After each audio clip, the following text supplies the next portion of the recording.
The next question is, what do you remember about your relationships with your brothers and sisters? Usually it was good. Really? I swear to you. Usually it was good. My brothers were they were all boy, completely all boy. They were very good to me because I was the first girl.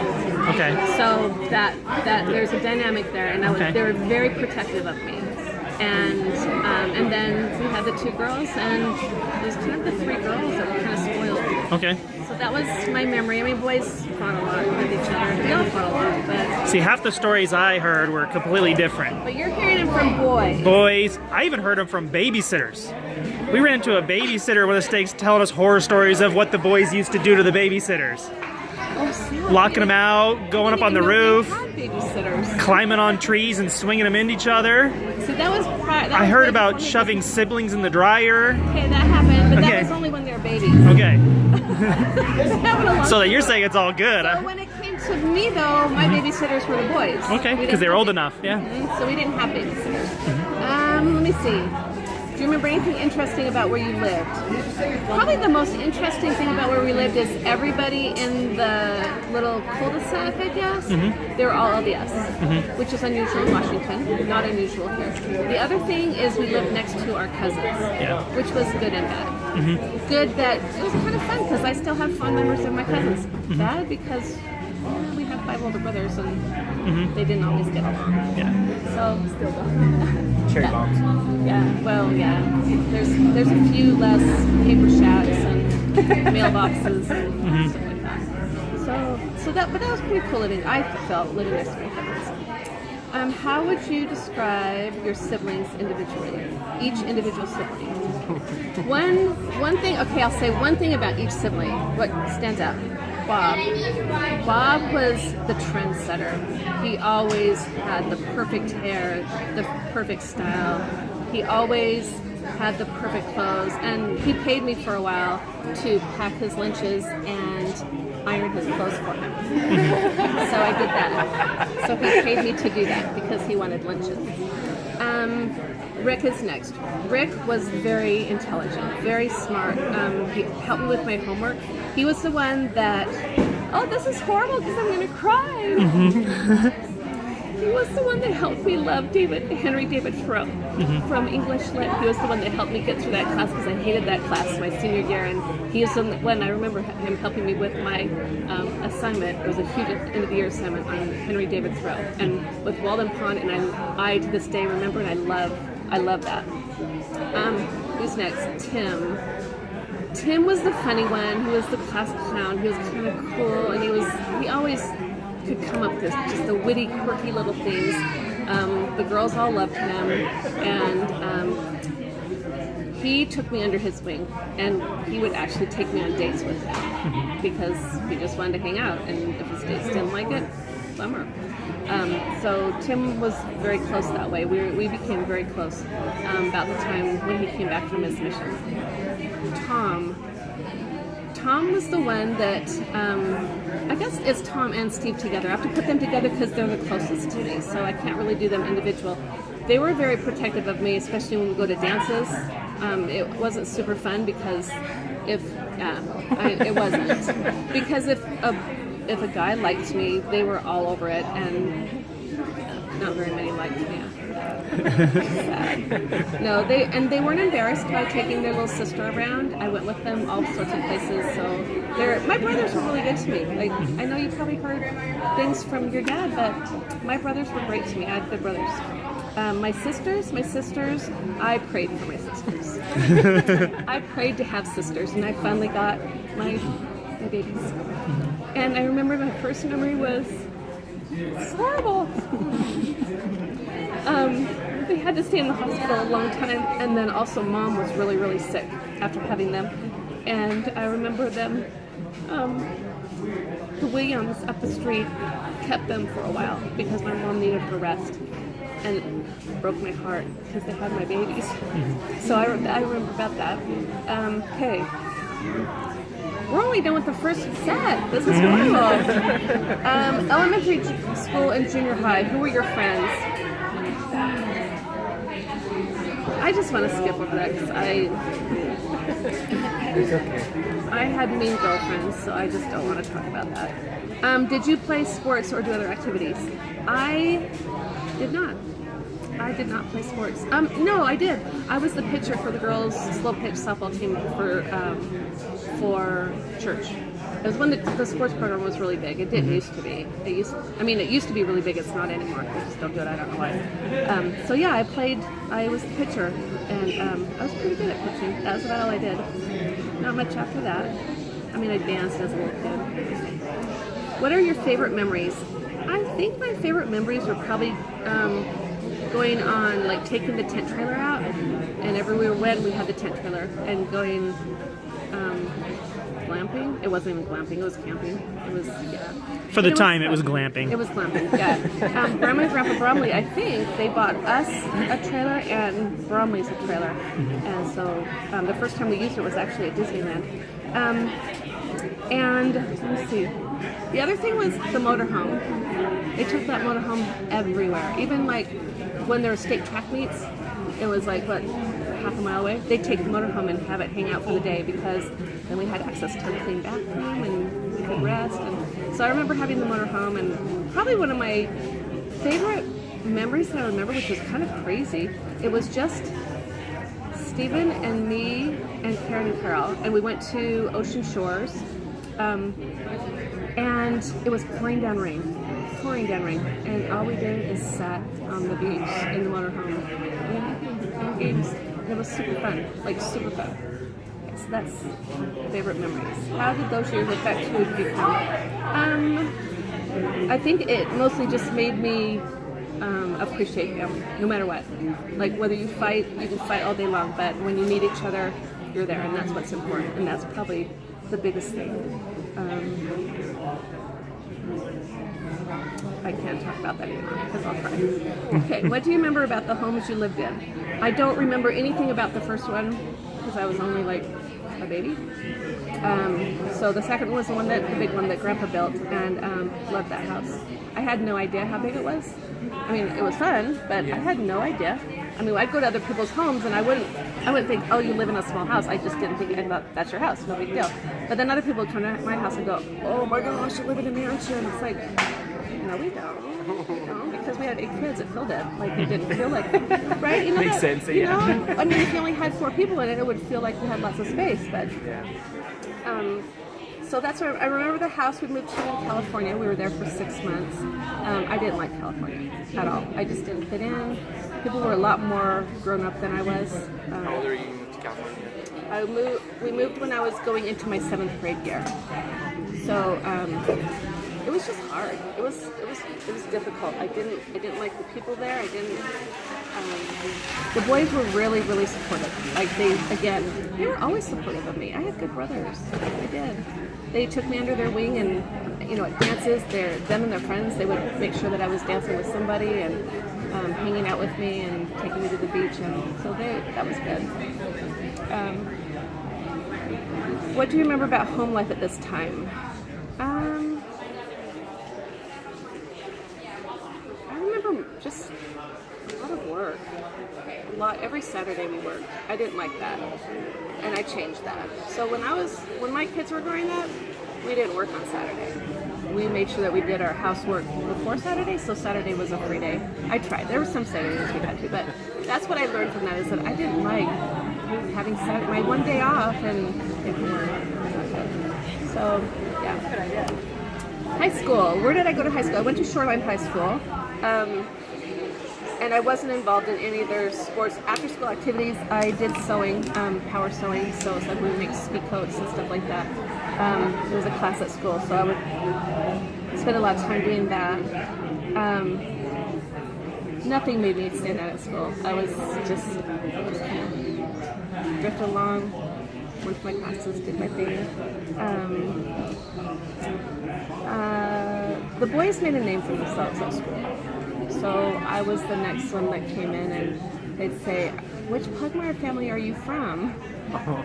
And we just won't even go into detail what that means. So, yeah, that wasn't cool. But, I remember the Pugmire family. oh, yeah. We live next door. Yeah. So, yeah, we have, yeah. So which family, which one had the reputation? I don't know. You know, Yeah. I'll give you 2 guesses, and the first one doesn't count. Yeah. Yeah. So You want to elaborate?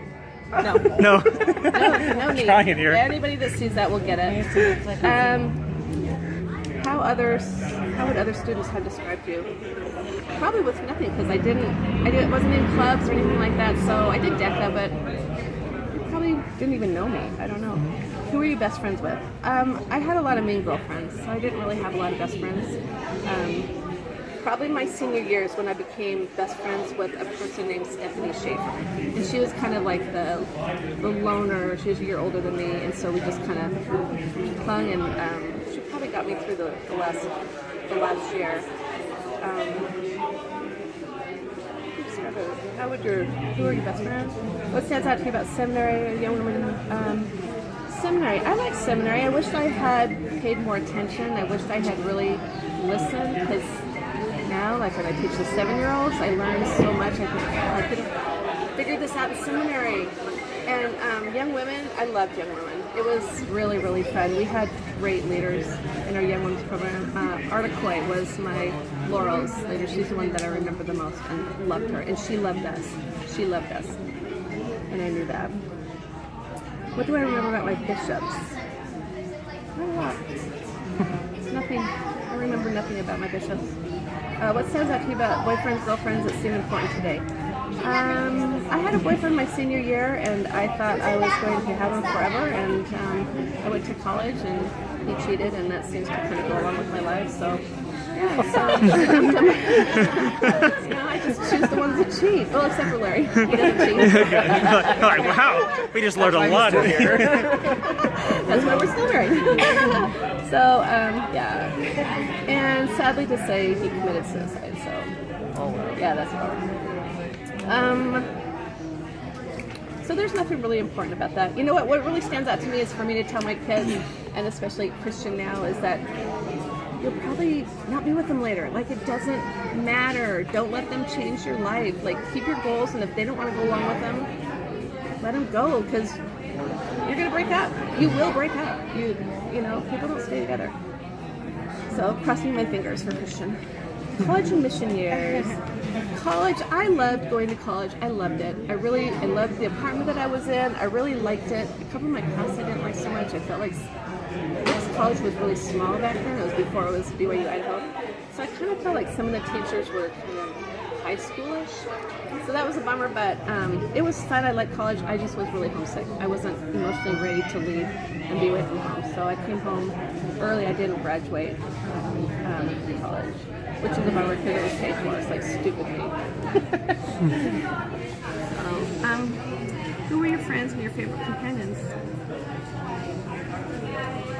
Didn't have any. Probably my mom. That was it.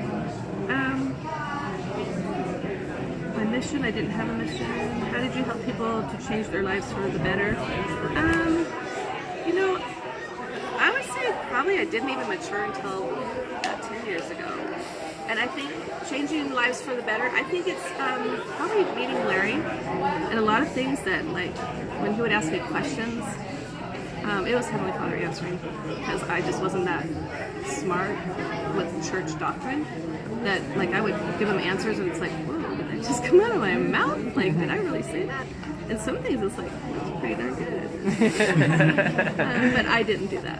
I was totally led. So I'd like to think that I helped him for the better.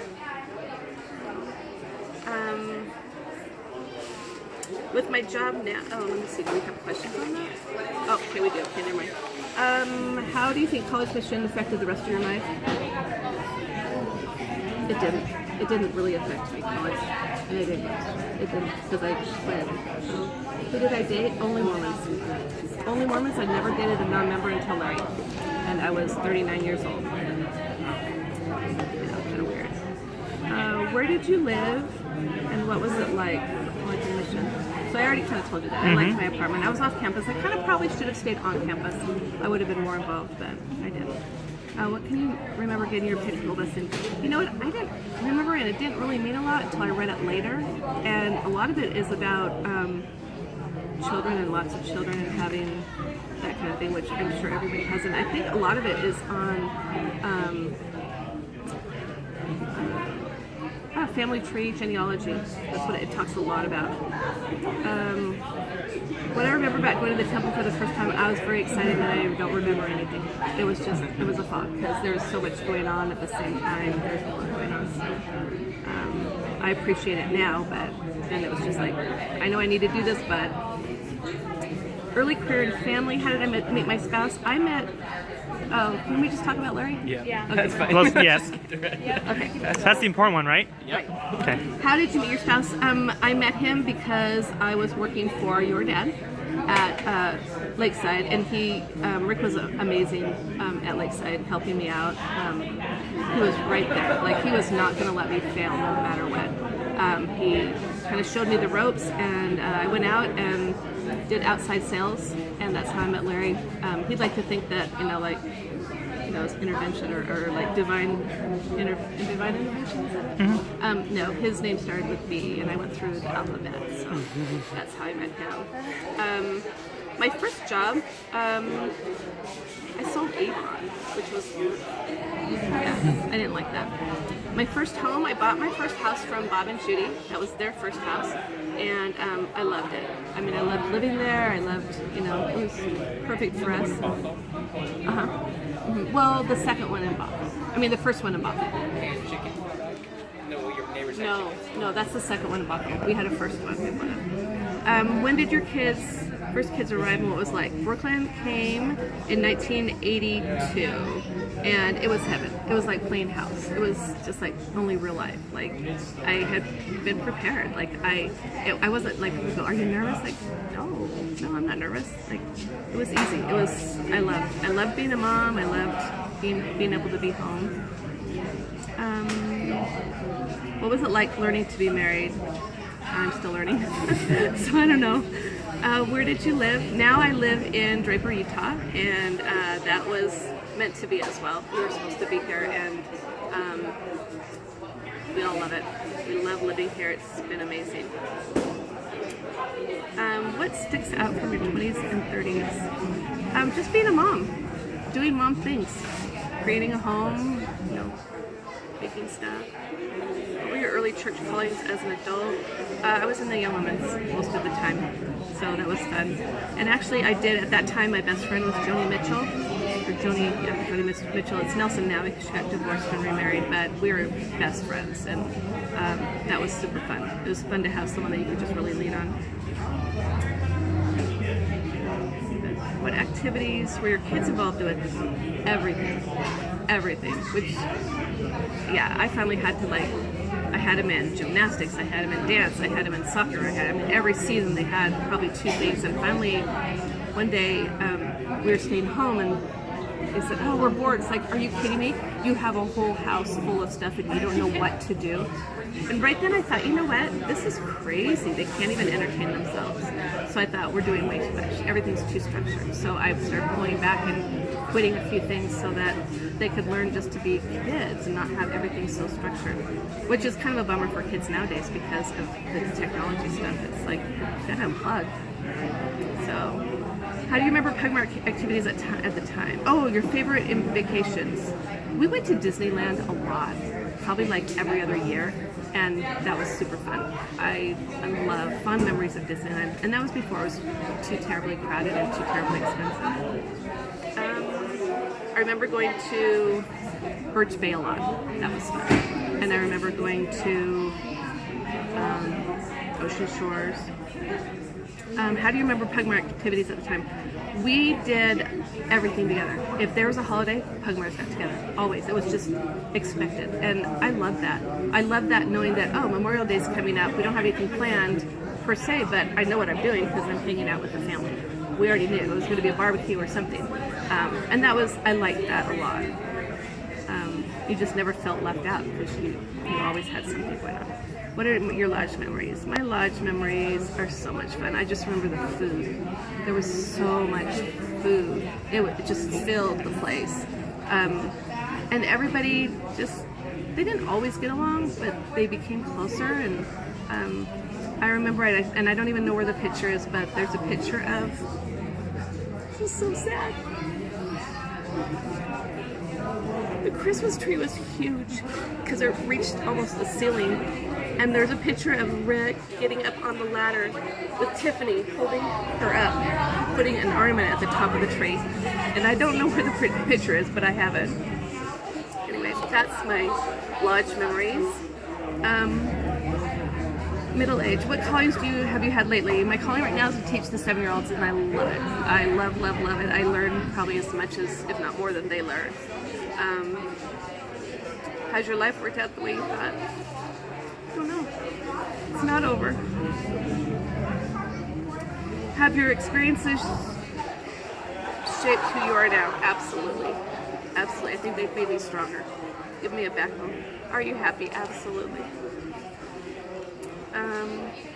What do you think lies ahead for you? No idea. I hope it's fun. What are your kids doing? Oh goodness. Can I go through all of them? That's a lot. They're all doing really well. It's fun living in Draper and being closer to a lot of the grandkids, and that's why we moved here. I'm able to see Brooklyn's kids a lot because she lives like 20 minutes away and she stays home, so she's home all the time. She has a lot of activities, but I'm able to see her a lot. And Benjamin is an hour away, so it's nice to see him more often, and Lamar's half an hour away, and so we're just able to get together more often, whereas in Seattle, we're just so far away, we just couldn't see. So that's been super nice. I love being a grandparent, it's super nice. When they say you can love them and then give them back to the parents, absolutely, because, yeah, I'm like Mom, I don't babysit. I mean, I do sometimes, but not very often. Yeah. Wait, didn't I talk about career? I didn't even talk about career. Talk about my first job. So my job now is amazing, so I just wanted to mention that. I love it. I'm in HR and I love it. I love helping people, so I just wanted to say that. How has the membership in my church impacted your life? Huge. It's impacted huge because I wouldn't even be where I'm at if it wasn't for the church. I don't think that having that stability, like that is the core of anything, you know. Even families, sometimes people get in arguments, and I'm not even talking about ours, I'm talking about in general, and they never speak to each other again. Well, that's not much of a core, but you know what, the church is, and it's the same, and it's impacted a lot. It's impacted with me meeting Larry and being able to him to get baptized and going through the temple with him and knowing that, you know, our family will be together forever. As long as we keep our covenants. And that's the key, is you gotta keep covenants. You can't just go do what you want and hope that you're gonna be together, because that's not gonna happen. At this point in your life, what are you most proud of? Probably just my kids, my family. I'm proud of the things that they're doing. I'm proud of the kind of young men and young women that they've turned out to be. They amaze me all the time. Especially the ones that live here, because I see them so often. I mean, you see Benjamin with 3 little kids and he's going to school full time, getting almost 3 days and working. And it's like, how do you do that? Only a person with ADHD can do that. I mean, I don't even know. I don't know. Superpower. I don't know. Brooklyn, to see her and her sweet, 5 little kids, like, and she homeschools and, just sweet. Brooklyn and Parker is just adorable, and the kids, they run up. There's nothing better. And Lamar and Sarah, to have their little ones come up, and Alex, his eyes light up, and I love that. So that's what I'm most proud of, and that's about it. Unless you have any other questions for me. Any other questions? Comments? I don't want to make you cry, but make me cry. I know. God, I didn't even talk about Mom either. Dang. Any fond memories from you guys? The blankets you made me, I still have them. Forever ago, like when I was... Savannah still has hers. I have mine. I love Tiffany's blankets that you made me the exact same one. I still use that at every football game. I love making the blankets, and just so you know, when I make them, I think about the person I'm giving it to the whole time, and I can see either you using it or you with your child using it. I picture that in my mind, and it just makes making the blankets like all worth it. Making Sydney's, it's just kind of a pain in the neck. I'm not gonna lie, she was, but We think so too. But she's adorable, and I sat there thinking of her as I'm cutting out, as I'm sewing. I envision that person using that thing that I'm making for them, and it just makes it all that much better for me. Jordan is still attached to every single one of his. He will not let it go. I mean, he lost that one, and then he begged for you to make him a new one. And he still sticks with it. I'm so glad. He loves it. I think the other thing was the parties. Like you said, you get together, like Pug Myers, like anytime, like Father's Day, whatever. Like we always know we were just going to your house, which is always awesome. And amazing Yeah, food. yeah, It was fun doing that. the salsa. And that was the thing that it was so weird when I married Larry, in that he was all over that. And he has a small family, but he wanted so much. He loved the fact of having a big family, and he loved being able to have everybody over. Like, he just expected that was going to happen. So that I was, think we expected it too, so it's a good thing. I know now we don't have it. Nobody's in Washington anymore. no. So, this might be a little less sentimental, but did you guys love the rope swing and like bombing down the hill on the big wheels and grabbing the rope swing and just getting launched? Oh, yeah, we had a zip line before zip lines were popular. I don't know if you ever heard about that. Yes, No, we did. I did not hear Oh, this. yes, we had a zip line, and it started up by the 2 trees. Well, you weren't, but you. Because I vaguely remember something like this. Your at parents may have house. told you about it. Okay. But it started up by the 2 trees, and anybody like my brothers and sisters will probably remember the 2 main trees up there. And then it went all the way down to where the gully started, another tree. And it was super fun until you hit the end and you hung onto a rope. Why my parents even allowed us to do this stuff, I don't even know. Because it was so dangerous. I mean, helmets? What's a helmet? You know, and it's all cement underneath you. And you're about 20 feet off the ground. Is this like Ashworth down to your guys' house? No, so you know the private drive. Yeah. So if you go up to where you turn into Uncle Kay's driveway, Yeah. it's that tree there. So it started there, okay. and then it came down, and it was great until you hit the big knot at the end, and then bam, you just got jumped back. But we had that. We did a lot of fun things. They built the ramp for us for whenever it would snow. Huge. We're talking 6-7 feet high. It was a huge ramp, and they would ice it down at night. And my mom would give them the money to go make this stuff. And we had people coming. Oh, and they would ice like sides, so it was like. Like bobsled. Yes, exactly. They would have big sides to it, so you would go like this all the way down to the gully. And we had people coming from all over the area to come and use the ramp. It was super fun. And then finally, what they did with the wood one time after they finished with the ramp is they went and they made a playhouse, and we call it a playhouse for the 2 little girls. But it was a 2-story playhouse. We would sleep at it. It was pretty cool. Like it was a very cool playhouse. It had windows and a door that opened and closed, and so it was pretty cool. I'm trying to think of any of the other little things that my mom did everything. She was probably the first one around to buy a motorcycle. And Wow. so it was her motorcycle, and the kids in the neighborhood, we would ride that everywhere, and the kids in the neighborhood they were a little bit envious because, you know, it's like, hey, my parents will get a motorcycle. You know, their parents wouldn't let them have one. Well, probably not, yeah. So that was cool. We did a lot of fun things. That's my story, and I'm sticking to it.